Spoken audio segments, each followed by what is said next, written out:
안녕하세요, 도반님들.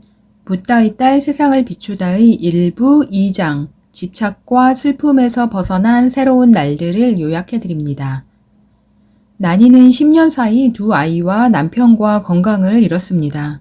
40대 중반에 7살짜리 어린 딸을 가진 미망인이 되었습니다.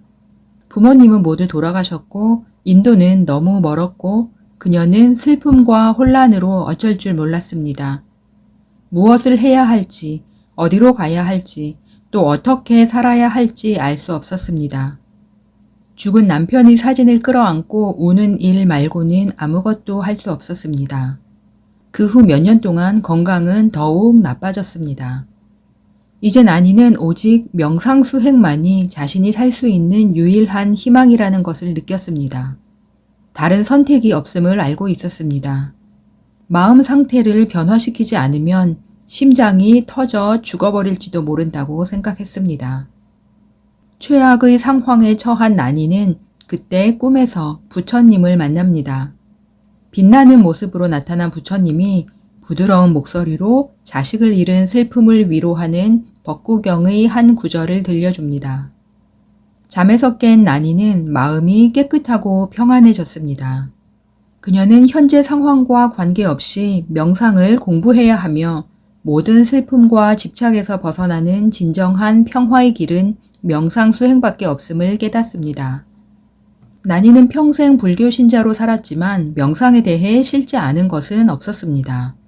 그러나 직관적으로 부처님의 전통적인 팔정도를 따르는 것이 고통에서 해방되는 것임을 알았습니다. 난이는 재산과 보석을 모두 이웃에게 주면서 딸 디파를 부탁하고 양곤에 있는 카마유트 명상센터로 떠납니다. 그리고 다시는 돌아오지 않겠다고 결심합니다. 그런데 명상센터에서 걸어가는 중 갑자기 꼼짝할 수가 없었습니다. 다리를 움직일 수 없었습니다. 몇 분간 그대로 서 있다 마침내 아래를 보니 커다란 개가 다리를 물고 있었습니다. 난이는 너무나 집중한 나머지 아무것도 느끼지 못했던 것입니다.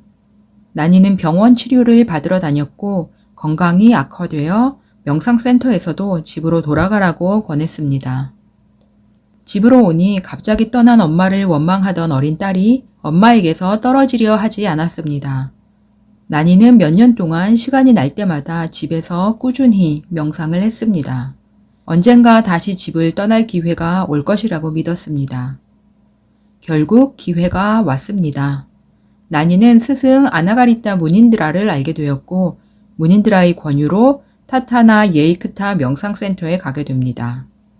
그곳은 유명한 스님이자 학자인 마하시 사야도가 지도하는 곳이었습니다. 다행히 난이의 여동생 해마가 미얀마로 와서 조카 디파를 돌보게 되었습니다. 난이는 첫 번째처럼 급하고 충동적인 마음이 아닌 좀 더 신중한 마음으로 두 번째 명상센터 수행을 시작했습니다. 명상 셋째 날부터 난이는 더 깊은 집중에 들어갔고 수면욕과 식욕도 사라졌습니다. 난이는 무닌드라의 요청으로 마하시 사야도의 강연에 참석했는데 강연이 끝난 후 몸이 뻣뻣해지면서 의식의 심연에서 헤어날 수 없을 것 같은 느낌이 들었습니다. 다음 날부터 난이의 명상은 극적으로 빠르게 발전했습니다. 깨달음을 얻기 직전의 통찰 상태에 바로 올라섰습니다. 난이는 눈부시게 빛나는 빛을 경험했고 주변의 모든 것이 해체되는 것을 느꼈습니다. 자신의 몸, 명상홀의 바닥, 그 외의 모든 것이 산산조각이 되어 사라져버리는 것 같았습니다. 자신의 몸이 무언가에 눌려 줄어들며 터지는 것 같았습니다. 그러고 나서 이상한 일이 일어났습니다. 그 한낮의 순간이 즉시 고요하고 섬세한 순간으로 바뀌었고 마치 아무 일도 일어나지 않은 것 같았습니다. 후에 디파마는 이 빛나는 순간에 대해 나는 알지 못했다 라고 말했지만 그 경험으로 난이의 삶은 심오해졌고 불환과 즉 다시는 욕망의 세계로 돌아오지 않는 깨달음의 단계에 들어섰습니다. 자유를 찾아 30년을 헤매던 디파마가 43살이 되어 단 6일간의 수행으로 불환과에 도달한 것입니다. 몸도 건강해졌고 그녀를 괴롭혔던 슬픔과 공포심도 사라졌습니다. 전에 없던 평안함과 무슨 일이라도 할 수 있는 명확한 판단력이 생겼습니다. 디파마는 2달 더 센터에서 수행한 뒤에 집에 돌아왔습니다. 몇 주 후 다시 센터를 찾았는데 이번에는 5일 만에 또 다른 굉장한 발전을 합니다. 육체적, 정신적 상태가 다시 변했습니다. 그녀를 아는 사람들은 그녀의 변한 모습에 반했습니다. 혼자서는 아무것도 할 수 없었던 병들고 슬픔에 가득 찬 여인이 건강하고 독립적인 활기찬 모습으로 바뀌었기 때문입니다. 디파마는 주변 사람들에게 말했습니다. 나는 이제 아프지 않고 마음속에 아무것도 맺힌 게 없습니다. 슬픔도 괴로움도 없습니다. 나는 행복합니다. 명상을 시작하면 여러분도 행복해질 수 있습니다.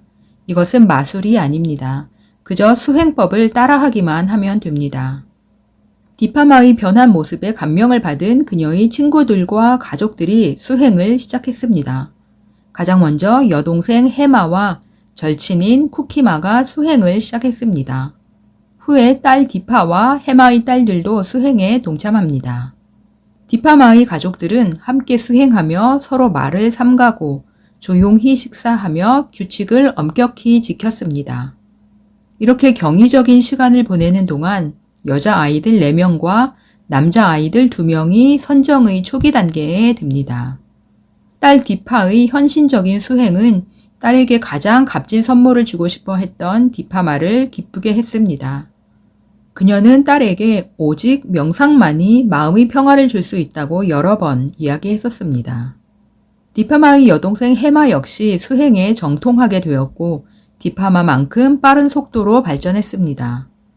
해마의 아들은 선정에 든 어머니의 모습에서 강한 인상을 받고 자신도 그런 경험을 하고 싶어졌습니다. 해마의 남편은 처음 해마에게 불만이었지만 그도 결국 명상을 시작해 통찰의 단계에 입문합니다. 1965년 디파마의 수행은 새로운 국면을 맞습니다. 마하시 사야도는 무닌드라의 영적인 힘을 더 길러주고 싶었지만 무닌드라는 다른 이들을 지도하느라 바빴습니다. 무닌드라는 대신 자신의 가장 뛰어난 학생인 디파마와 그 가족을 추천했고 그들에게 청정도론을 읽게 합니다. 무닌드라는 도덕적으로 안정되어 있지 않은 사람이 영적인 힘을 키우면 매우 위험하다는 것을 알고 있었습니다. 디파마는 나무랄 데 없는 도덕성을 지녔기에 신통력을 증명할 대상으로 뽑혔습니다. 디파마, 해마, 그리고 세 아이들이 신통력을 수련했습니다. 몸이 여럿으로 나뉘는 분신술, 타인의 마음을 읽는 독심술, 하늘과 지옥 드나들기, 시간여행, 전생보기, 물질 변화시키기, 불 없이 요리하기와 같은 능력들을 배웠습니다. 디파마는 5가지 신통을 모두 익혔습니다. 신통력을 익힌 디파마는 스승 무닌드라와 상담할 때 아무렇지 않게 벽을 통과해 들어오거나 갑자기 나타나기도 했습니다. 1966년 무닌드라가 인도로 떠난 뒤 디파마는 사람들에게 드디어 명상을 지도하기 시작합니다. 그녀는 많은 이들을 설득하여 수행에 참가시킵니다. 공식적으로 디파마의 첫 제자는 이웃집 미망인 말라티 바루아였습니다. 홀로 6아이를 키우는 말라티는 집을 떠날 수 없었기에 디파마는 말라티를 위해 집에서도 수행할 수 있는 방법을 만듭니다. 집안일을 할 때 온 마음을 모아 집중하게 합니다. 매일매일 이러한 집중력이 모여 말라티는 디파마가 바란 대로 집에서의 수행으로도 깨달음의 첫 단계에 오르게 됩니다. 이렇게 하여 디파마는 주부들이 집안일을 하면서도 수행할 수 있도록 돕게 됩니다. 여기까지가 2장입니다. 정말 감동적이고 또 감동적이고 다시 읽어도 감동적인 이야기입니다.